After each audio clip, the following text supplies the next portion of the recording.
I was the only night tech in a Tier 3 data center. We weren't alone in the cold aisle. I took the job because it sounded quiet. Night shift, Tier 3 facility on the edge of the industrial park, just past the rail spur and the noise wall. Building with no windows, 3 loading docks, 2 diesel tanks, and a row of boxy chillers that looked like they were designed by someone who hated curves. They said I'd be one of 2 overnight technicians during a month-long change freeze, which is code for don't break anything, walk the rounds, escort vendors if they buzz. Watch the screens. If an alarm comes in, follow the runbook and call the on-call. Easy money and, more importantly, no customers breathing down my neck. That last part turned out to be wrong. The orientation was simple.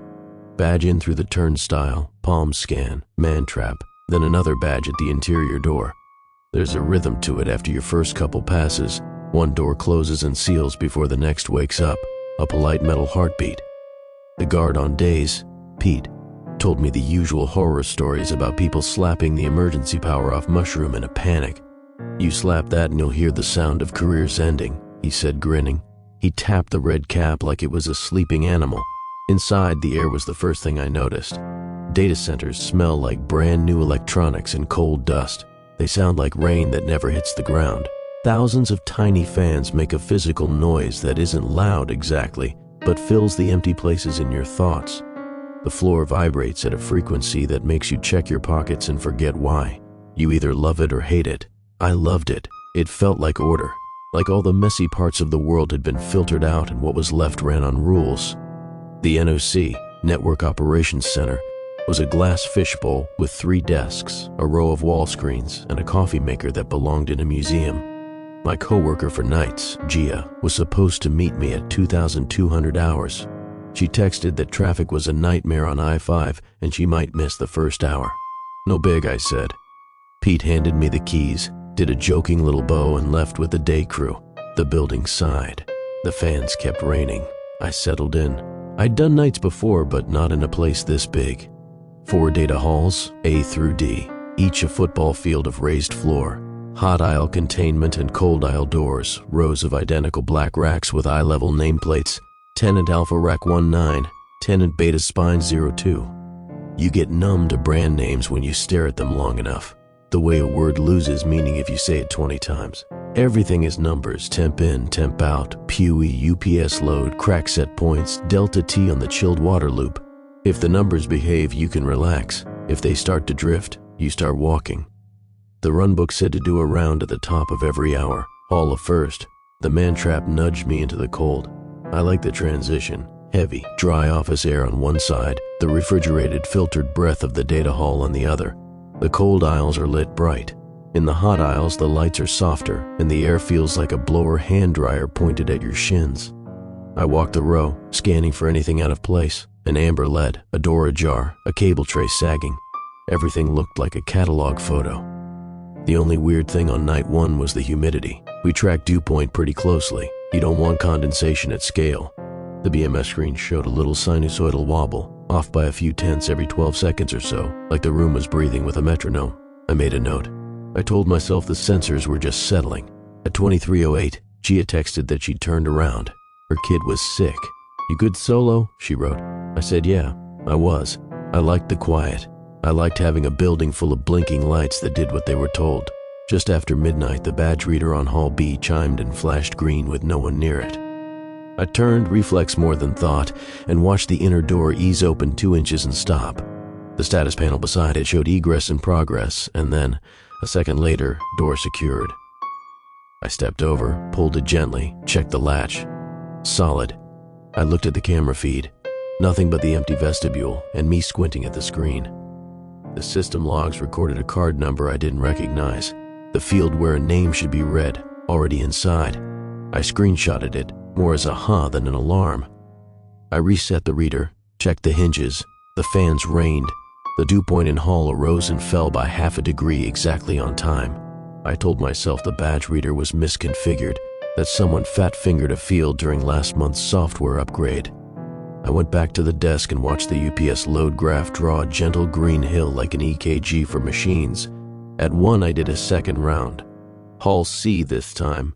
I like Hall C. Most of our tenants were there, and it felt the most alive. You can tell a busy row from a quiet one by the pitch of the fans and the warmth in the hot aisle. The busier it is, the more it sounds like an ocean wave.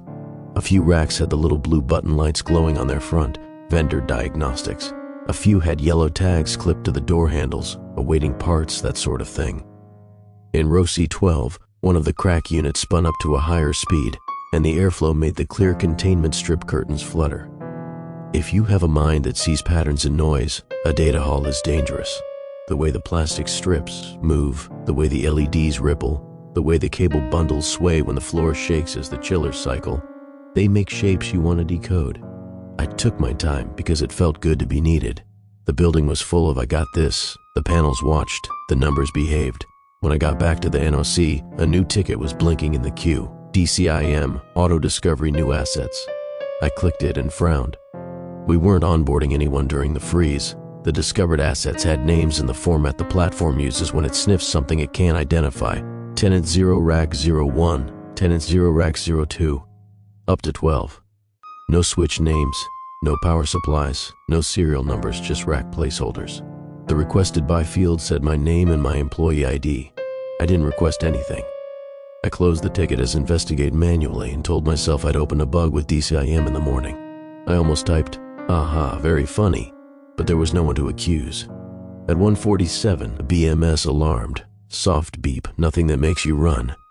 But I felt it in my teeth anyway. VESDA low-level detect in Hall B. VESDA is the aspirating smoke system, the one that sniffs the air like a sommelier. It triggers long before your nose does, which is the point. I acknowledged it, grabbed the flashlight and a radio, and badged into B. The air felt the same. The dew point trace was still breathing in neat little 12-second sighs. The VESDA pipe runs along the top of the cold aisles. I walked under it, listening to myself not breathing too loud. No smell, no haze. The little VESDA box on the column had a pixel display with a number, particulate count, 19. Under it, a field I'd never seen populated before flashed once, as if shy signature match 000%, and then briefly, signature, phonemic before clearing to the default. I stared at it long enough for the motion sensor on the lights to decide I was furniture, and then waved my hand to convince them I wasn't. I radioed the on-call anyway. He sounded asleep. "If it clears, let it clear," he said. "We had a false VESDA last week because someone used the wrong cleaning spray. The algorithm gets chatty." We both pretended that made sense, and I logged it. On my way out, the badge reader chirped green before I touched it. The door latch gave a little click like it was glad I'd made it. The camera feed showed no one in the vestibule, and briefly, a smaller version of me on the edge of the frame, as if the time overlay was off by a second. I told myself I was tired. At 2:10, the UPS annunciator barked 2 tones and displayed event, input anomaly. In rush, the graph jumped, dipped, then smoothed out like someone heavy had stepped on a trampoline and then stood still. In rush happens when big loads start. Chillers, motor drives, that kind of thing, except none of ours had. The chiller plant was steady. The generator lube heaters ticked the way a metronome ticks when it doesn't believe in jazz. The screen offered me a detail I'd never seen. Load type organic. I leaned in, blinked, and it changed to load type, unknown like a shy smile. I screen captured everything and told myself there'd be a software patch by morning. I told myself the UPS had eaten a bad MIB. That's the thing about a place like that. When the instruments get weird, you look for the bug in the instruments, not the world.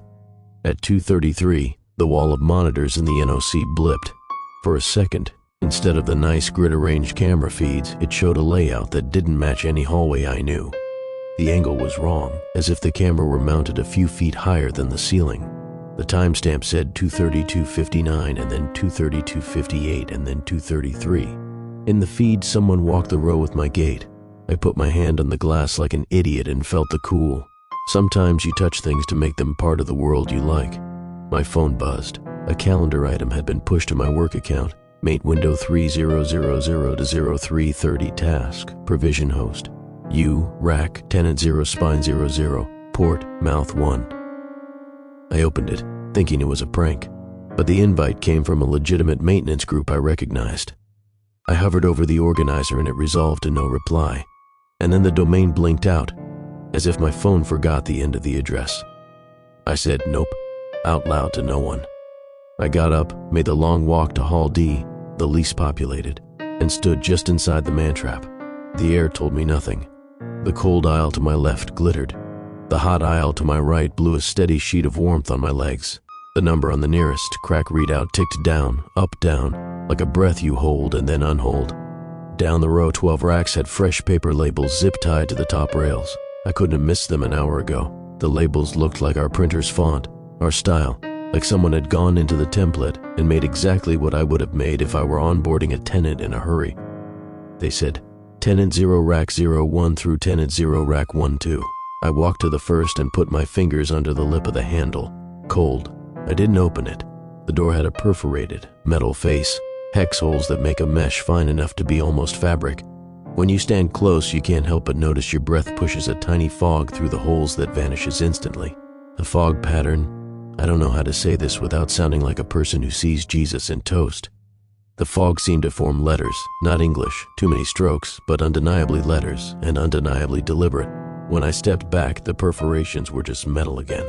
When I leaned in, the breath said something I don't know how to read. I told myself to stop breathing on expensive equipment like a rookie. I told myself it was a trick of the light. I moved to Rack 02. Same label, same cold handle, same feeling of being inches from something that wanted inches. By Rack 06, the dew point wobble in my head had synchronized with my heart. 12 seconds in, 12 seconds out, like the building expected me to agree. One of the racks, 08 I think, had its network ports lit in a perfect marching pattern, a ripple down the panel and back, over and over.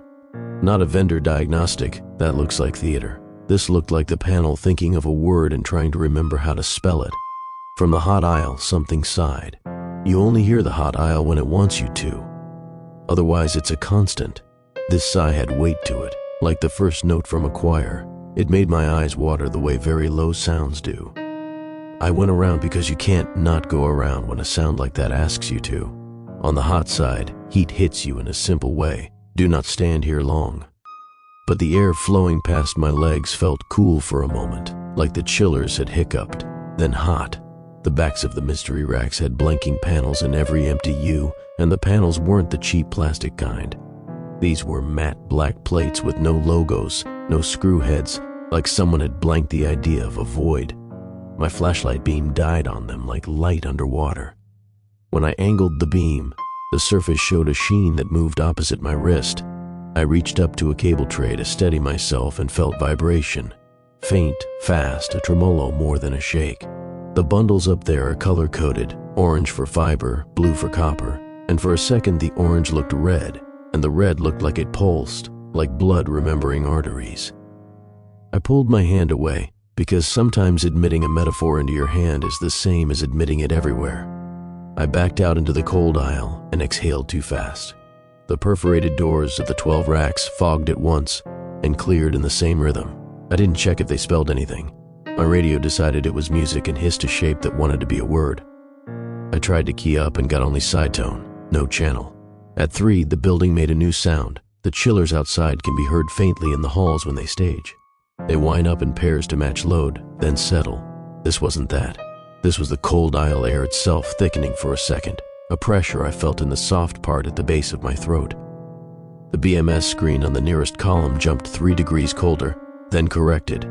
A line of frost traced itself along the bottom edge of the rack doors like a smile and melted. My phone buzzed. The maintenance window had started. A new ticket opened and closed, faster than a person could type, each with the same subject, provision complete, you. The body of each ticket was a string of characters that looked like base 64 or some other halfway readable nonsense. In the middle of the nonsense was my name. It's not that special a name, but I know it when I see it. I told myself that spam had simply learned a new trick. I told myself if I could get back to the NOC and sit in a chair shaped like my butt, reality would reassert itself the way it often does when you have coffee and a task. I turned to leave. The badge reader on the far door chirped and turned green as if I'd requested it. The camera feed on the column showed me 10 feet closer to the door than I was. When I stepped forward, the me in the camera hesitated. The reader flashed red and displayed denied, already inside again, and then, like a personality tick, denied, already outside. The latch buzzed once, then went inert. The man-trap decided it was a museum exhibit. A tiny amber LED in the base of rack 01 lit, then rack 02, then 03 through 12th in order. The ripple paused and then ran back the other way. My flashlight beam picked out a little silver square dead center on each blanking plate. Not a logo, a QR code. That was new. I hate scanning QR codes in places with loud electricity, but I did it anyway because sometimes disrespecting a thing makes it less terrifying. My phone camera did the little square-on-square dance trying to lock focus. The code resolved to a short URL and then instantly to a black page with white text. No header, no gate, just port, mouth 1, status, ready. Under it, a line that looked like an interface description from a switch, 1000 first, U. The U wasn't my username. It wasn't any one of my usernames. It was capital letters, the naked pronoun, like instructions from a crueler grammar. The radio hissed again, a touch louder. The VESDA on the column flashed particulate, 23 in signature, phonemic for real this time, and did not clear it. The phonemes, if that's what they were, didn't sound like English or like language exactly. They sounded like the noise you make when you read a word silently and your throat can't help playing along. I decided to rip the label off rack 01. Petty, but it made sense. If my name isn't on it, it isn't mine. I stepped close, reached up, and the rack door unlatched itself a hair with a noise like a tooth coming out clean. I froze. The perforated metal smelled faintly sweet, like a new car left in the sun. Behind the door was darkness deeper than I thought a room could have. My flashlight beam did not enter that darkness. It dissolved, and the darkness looked back in a way that made my scalp tighten. The little QR square glowed, barely, like a nightlight 2 rooms away. I closed the door with both hands, and it latched gently, like a polite mouth. The fans in the row swelled a half step and tuned themselves to the frequency of my pulse. "Stop it," I said out loud, because you use orders when you run out of explanations. The lights didn't care. The dew point breathed in time. The building practiced a word it almost had. I backed down the aisle, feeling the air thicken, and picked a different door. Nothing. Picked another. Nothing. The man-trap stood there like a therapist deciding if you'd learned your lesson. The door status panel still showed egress in progress even though the door was closed. The little green LED on the reader changed to a starburst pattern I'd never seen in 15 years of badging into places I shouldn't have. My phone buzzed in my pocket like a heartbeat. A text from an unknown number, "Don't look up." The second text, "Don't look down." The third, "Just breathe." I looked up, because that's who I am. Most of the time it serves me. This time the space above the racks, where the cable trays run and the containment baffles hang, looked closer than it should be, like the ceiling had lowered while I wasn't watching. The orange fiber bundles were less orange, more arterial. One of the baffles had fogged in the shape of a handprint, except the fingers were too long and there were 6 of them. I stared until tears made the plastic melt, and then I blinked hard, and the handprint was just condensation. So I looked down. The raised floor tiles were unremarkable. I stepped on one expecting the slight give they all have, and it didn't give. It was solid like poured concrete. I stomped hard because sometimes testing reality feels like taking it to small claims court. The stomp traveled out and came back as the softest knock from somewhere below, 1, 2, 3, 4, and landed in the racks as a shiver of LEDs. The 12 rack doors fogged together in a big breath and cleared. I told myself not to read the pattern. I read it. It said stay, not in letters on the metal, in the way the moisture withdrew, in the negative, in the impulse that lives in your brain that knows when the calendar is wrong. My radio finally got through with a burst of ugly audio. Gia, in my ear, sounding like she was calling from under a moving river, "You good?" I hit transmit too hard. "I need you to badge me out of D," I said, trying to sound bored. Reader's doing the thing. Her silence made every fan louder. "Which thing?" she asked. "The already inside thing." "You are inside," she said too fast. "You badged in at 22:11 and 22:13 and 22:15. I didn't like the third one. I only badged once." "You badged 3 times," she said, as if the number would protect us.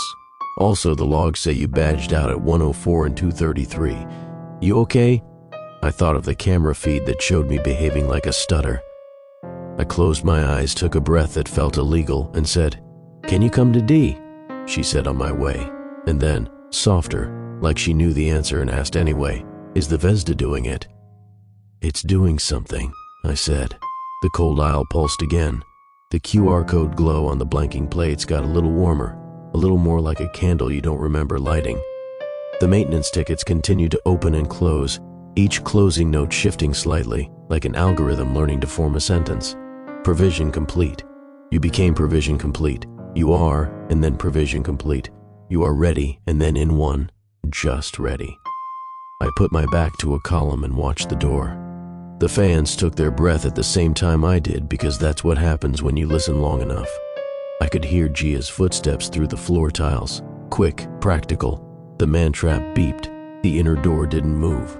From my right, from the hot aisle just behind the strange racks, something knocked on the containment panel. Not hard, not threatening. A polite rhythmic knock. 3 knocks, a pause, 3 knocks, a pause. If you've ever had a neighbor you haven't met knock that way, you know exactly how it can feel like the entire building borrowed a mouth. I didn't turn. I watched the door. Gia's badge beeped in the vestibule like a good dog. The camera showed her ponytail, her face enough like a friend's to hurt. The inner door stayed locked. The status panel said already inside and already outside alternating. She mouthed, "What the?" And then the vestibule camera glitched. You know how a glitch in a camera feed adds blocks of wrong color or freezes on a half frame? This didn't. The feed shifted. The angle lifted a foot, then 2, like the camera was on an invisible scissor lift. It looked down at her. She looked up instinctively, the way you do when you feel someone tall standing over you, and then she looked at me through a camera mounted 12 inches higher than it had been 5 seconds before. "Open it," she said, like she didn't want to say please. I hit the door override on the column and got a new message I didn't know existed. Override, requester not authorized. Beneath it, in gray text small enough to make me squint, suggestion, mouth 1. "Stop," I said, to the column, to the racks, to the breathing, to every fan in the building. "Stop." Gia mouthed it too, but at me. "Stop." The polite knock behind me continued. 3, pause, 3. Like Morse code without the conviction. The QR glows climbed half a notch. My phone buzzed with a voicemail transcription from a number I didn't know. The first lines were junk, and then, "Not alone." The text used my voice tag, the one my phone applies to recordings of me. I hadn't said it. Not yet. I did the thing I promised myself I wouldn't do on the first day I struck the EPO guard open. It's a plastic cover over the big red mushroom. It's harder to open than you think. There's a pin you have to pull, and a latch you have to depress while you swear you won't panic. I told myself that if I slapped power on a data hall during a freeze, they would fire me and call me names in a Slack I wasn't in. And that would be fine because I would be outside. The cover lifted. The mushroom wasn't there. In its place, fitted perfectly, was my badge. Not a copy. Mine. The one clipped to my belt. It was suspended horizontally in a little frame, centered where the mushroom would be, as if the EPO had been replaced by a slot designed to accept me. The frame had a tiny silk-screened label under it, mouth 1. You don't think well when machines remember your name. Your chest gets small. Your hands are too far away. I put 2 fingers under the edge of my badge and pulled. It didn't move. The little reader in the frame chirped a happy chirp I've never heard a reader make. The door to the man-trap said open and stayed closed. Behind me, in the hot aisle, the polite knock receded. The sigh grew. The racks breathed a final synchronized breath and then held it, like a choir at the conductor's raised hand. I shoved my shoulder into the man-trap door and it spun me backward. Not by force, I didn't feel a push, but by the strange geometry you get in dreams where you walk forward and move sideways. I ended up 2 steps deeper into the cold aisle. The camera feed showed me where I'd been. Gia's face on the monitor looked at me from the wrong angle. She was saying my name. She was saying, "Don't look." I looked. You expect something obvious when you look for horror in a place built to remove it. You expect a shadow or a tall figure or a face reflected in a panel. What I saw was the cold aisle full of mist that wasn't mist, more like breath at a distance, coalescing and falling apart in slow loops. The loops had the shape of letters. They formed and unformed like DNA trying versions of itself. The net of fiber above glowed dull like veins under skin. The blanking plates on the racks flexed invisibly as if a mouth under rubber tried a new word. The word almost fit. I listened.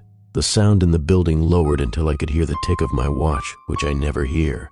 In the quiet, from very far away inside the walls, in the cabling, through the floor, came a simple sentence spoken in my voice with all the commas in the right places. Don't run. Then, from somewhere else, from the place in the building where the UPS graphs live and the diesel tanks dream, in the voice you use when you read print you don't understand but want to, another sentence, not mine, stay. You are almost ready. Gia was pounding on glass I could no longer see. The vestibule camera showed an empty vestibule when I looked. My radio whispered a phoneme that landed on the back of my tongue like a pill. The Vesda flipped to Particulate 27 in signature, human speech, and the line below it filled in with my name. The BMS presented a suggestion. Open port mouth 1 to initiate egress. I pulled my badge from the EPO frame. It came free easily now, like a loose tooth that waited for your decision. The man-trap tried another angle and displayed a message I will never forget because I hate how simple it was. Thank you. The door opened onto the hot aisle where the cold aisle should have been. My stomach dropped like I'd stepped wrong on stairs. I could see the NOC through the wrong door to my left as if someone had rotated the building 90 degrees without asking. Gia stood in that NOC looking into Hall D, which was now where Hall B should be. She had her hands on the glass and her mouth made my name and the sound didn't arrive. The knock came again. 3. Pause. 3. Closer now. I turned because I needed to, because if you turn into a sound and it turns into you, at least you aren't surprised. On the blanking plates, the little QR squares were bright. When I looked close, each one showed not a code but a tiny film of me, a second delayed, breathing. When I exhaled, the plate exhaled. When I swallowed, the tiny me in the plate swallowed with me and winced like learning. You can call what happened next a blackout if it lets you sleep. You can call it a panic attack if that's a shelf you have space on. The cameras, the UPS graphs, the Vesda, the chiller SCADA, the door readers, the DCIM tickets, all the parts of the building that make words, aligned for a few minutes and spoke. I didn't stand there and decode it. You don't decode a choir, you submit to it. I felt a pressure under my ribs like a cough you won't have in front of strangers. I blinked and the lights rolled through their color tests. The hum dropped and surged. The cold aisle fogged and cleared, each time leaving less fog, like the building had been practicing speech and suddenly remembered the word. It said ready, not from the speakers, there are none in the halls, not from my phone, the screen was black, not from the radios, they hissed and then went quiet. The word arrived the way a pressure arrives. I was not the first thing to hear it. The building had been hearing it all night and had been trying to show me how. Gia's hand on my shoulder made me flinch so hard I hit the column with my hip. She'd found a path in the geometry that made sense. Whether the doors helped or she forced them, I don't know. Her face looked taller than it had in the camera, and for a second I thought the ceiling had dropped again. Out, she said, not unkindly. The kind of order that includes you as a person. We walked. The man-traps did not argue. The badge readers showed green before we reached them like they were offering a deal. The last door into the NOC sighed open, and the building behind us inhaled and exhaled once, a long, slow breath like a whale sounding.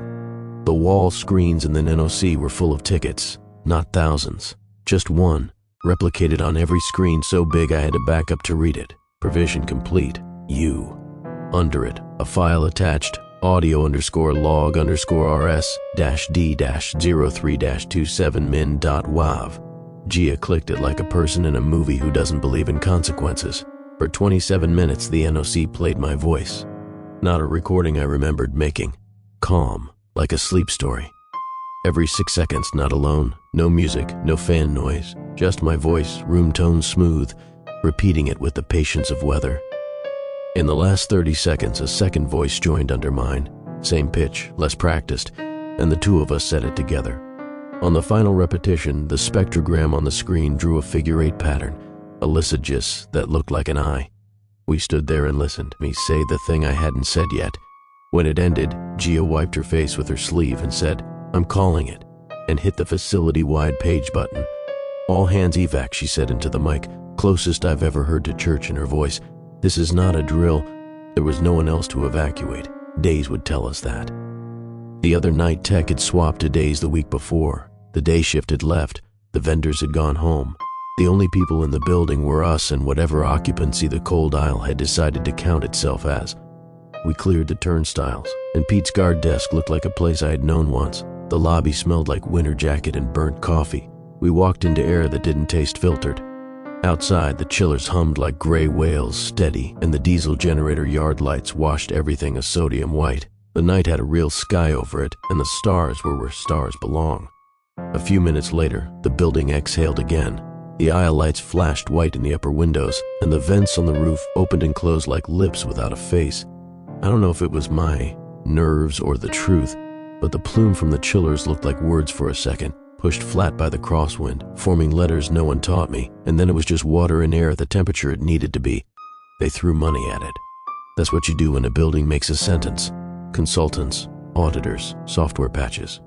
They wrote a root cause document that took 20 pages to say glitch and promised us new sensors, new readers, as if forgetting the words would keep the mouth from knowing its shape. We signed the papers they gave us. Gia put in her notice and left for a hospital job where the machines beep at people whose problems are less hypothetical. I stayed a week, then a week more, because sometimes the worst thing about being scared is not being needed once the scare is over. If you search the tickets by my ID, you can still find the one that shouldn't exist. Not because they didn't try to delete it, they did, but data has shells. Somewhere, in a place the auditors think is offline, there's a copy of audio_log_rs-d-03-27min.wav. That plays if you know the URL. It's just my voice saying the same thing for 27 minutes, calm as a sleep story, ending on a word I don't put in writing anymore. A month later, at a different site run by a different company, I badged into a caged row for a customer I'd never met, and the reader chirped a tone I'd only heard once. The camera angle in the far corner was 4 inches higher than physics liked. The dew point graph breathed, and the little QR square on a blanking plate dead center on the end rack looked very slightly like a mirror. I didn't scan it. I walked my round like a pro. I made my notes. I left on time. I sleep with a cheap fan on now, even in winter. White noise helps. If it spikes, I wake up and count 6 seconds in and 6 seconds out until the room remembers being a room. If the fan stops midnight, power flicker, dumb motor, who knows? I lie there in the blank and for a breath or two, I hear the other sound, the one data centers make when they're practicing, and I wait to see a fog where my breath should be spelling something I don't know how to read. And if I'm smart, I keep my eyes on the ceiling, not up, not down, just the safe place in between, where words don't form and names don't stick and doors open into the same hallway they did when you walked in. But sometimes I forget I'm smart. Sometimes I say it out loud, just once, just to hear what my voice does with the shape, and my phone dutifully makes a little transcript with my name on it, and I delete it and empty the trash, and it doesn't matter. Because the building taught me a trick I can't unlearn. When I exhale, sometimes, at the end of a sentence, the air leaves in a shape I didn't invent, and it means what it means whether I want it to or not. Not alone.